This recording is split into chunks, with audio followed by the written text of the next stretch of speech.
Shofech dam ha'odom ba'odom domo yishofech. Ki b'tzelem Elokim oses ha'odom.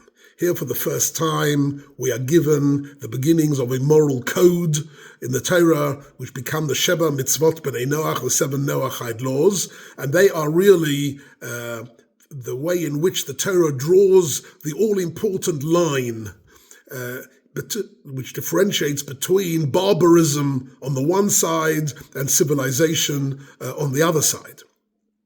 And the crucial factor here is Ki b'tzelem Elokim osas ha'adam, which is the sanctity of human life and the distinction between human life and animal life. That is at the core of these 7 Noachide laws.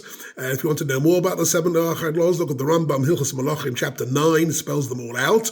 But the principle here is that Noach is developing a new world order based on this moral code, on which can be built afterwards subsequent britot, subsequent covenants, the covenant of the Bris Milah, the covenant of Har Sinai, the covenant of Atem Nitzavim. All these are komot, they are different layers on top of this, but the rock foundation of the whole Torah lies in Parshas Noach and these 7 Noachide laws, which are all really like an inverted pyramid, rest on this idea, Ki b'tzelem Elokim osas ha'adam, and therefore the sanctity of human life. And that's the battle. And what is it a battle against? So the Pasuk says, V'tishaches ha'aretz lifnei Elokim, v'timolei ha'aretz chamos. It's a battle against mushchat, shchitut, corruption at all levels, financial corruption, immorality corruption, corruption of greed and violence, and Hamas,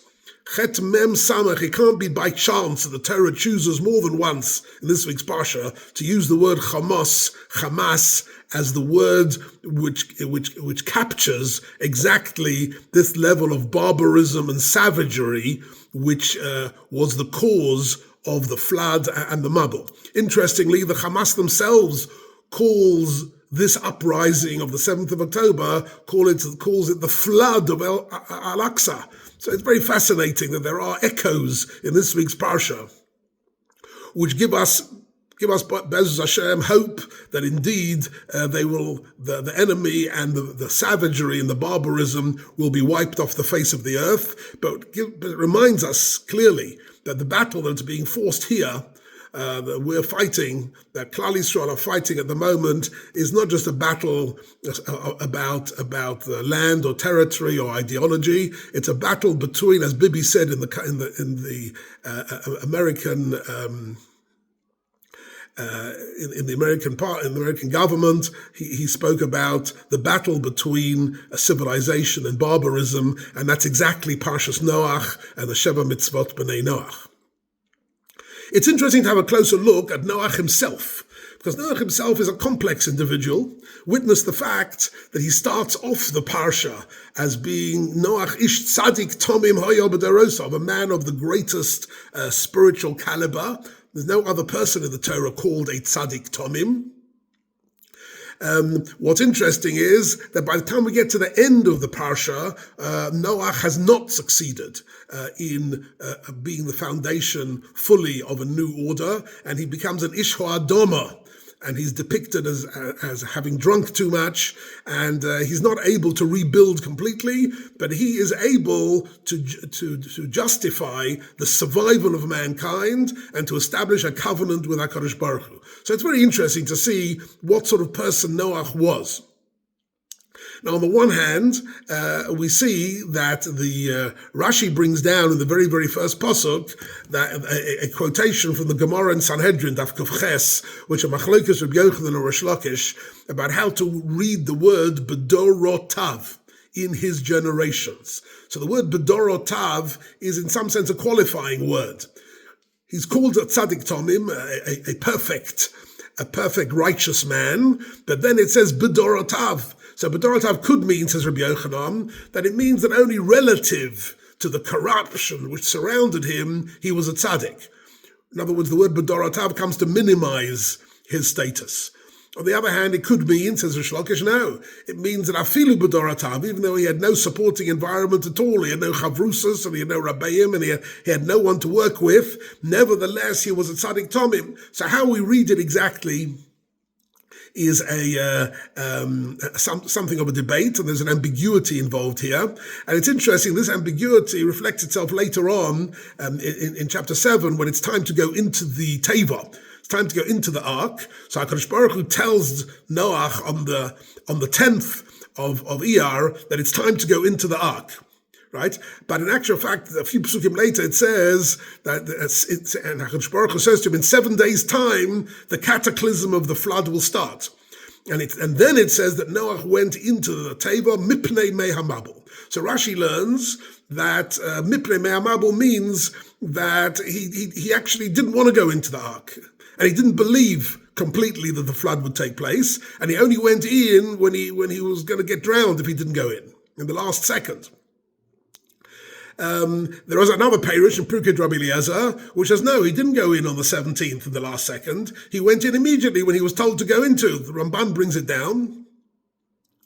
And there seems to be a debate again in the Medrash about whether Noach is an absolute tzaddik and he knows exactly what he's doing and he acts with full emunah, or he's resisting this. What exactly could this mean? So there's a lot of very interesting material on the role that Noach plays here. Why would we at all suggest Dorshim Lignai to interpret Noach negatively in any sense? And there are several reasons for this. Meforshim bring down. One of them is that Noach seems to have been totally unsuccessful in teaching or recruiting any followers or believers or encouraging anybody to do tshuva. When you think about it for a minute, here's a tzaddik Tomim who has been living for 6 centuries. For 600 years, he's been living in this world, surrounded by this corrupt generation. And he doesn't have a single follower, not a single Talmud. You might say that this is not just a failure, but it's a spectacular failure. It's an astonishing failure to teach anybody anything at all. Why would he have failed so terribly in teaching?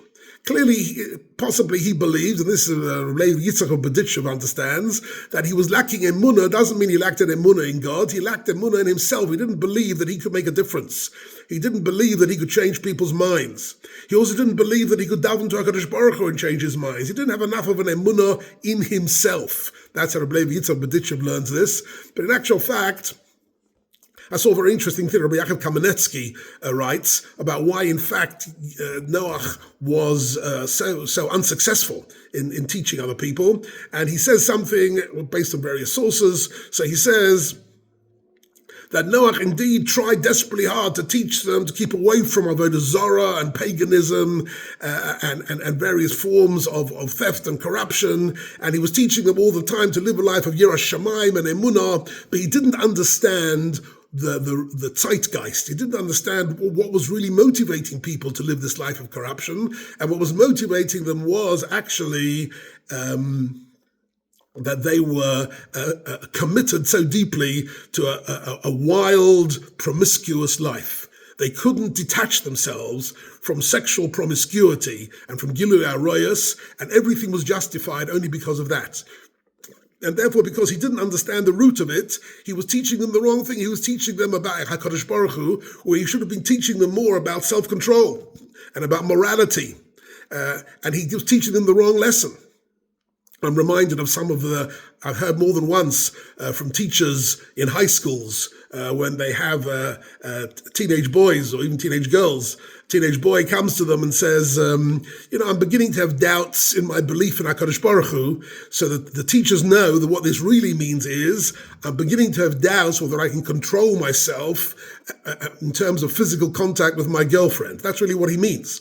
He's interpreting it in terms of philosophical doubts, but in actual fact, what's driving the philosophical doubts of Emunah aren't really, and if you go and debate with him philosophically, you're completely missing the point of what is driving the problem. And that's, Rabbi Yaakov Kamenetsky, is what happened to Noach. He taught them Emunah, when in fact, Emunah wasn't the issue. The issue was self-gratification and lack of restraint and lack of self-discipline and lack of morality in their personal, private lives. And this was the real hashchasa and of the age.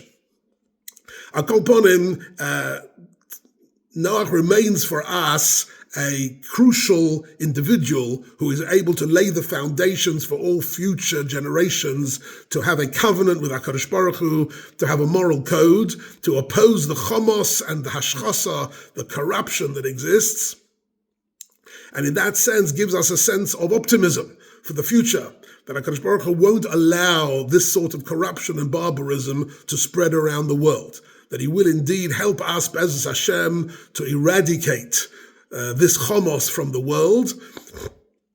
It's been pointed out incidentally that the Targum Onkelos translates the word Hamas as Chatufin, that Chatufin means hostages, kidnapping people, Chatufim in Hebrew, in fact. So that's what Onkelos, writing a couple of thousand years ago, translated into Aramaic what the word Hamas means. So there are lots of very interesting indicators in the Parsha that Be'ezus Hashem, this Mabul will be indeed sweep away the corruption from the face of the earth, and a new world order based on civilization and proper moral values will be able to be built in its place. V'chein yehi ratzon.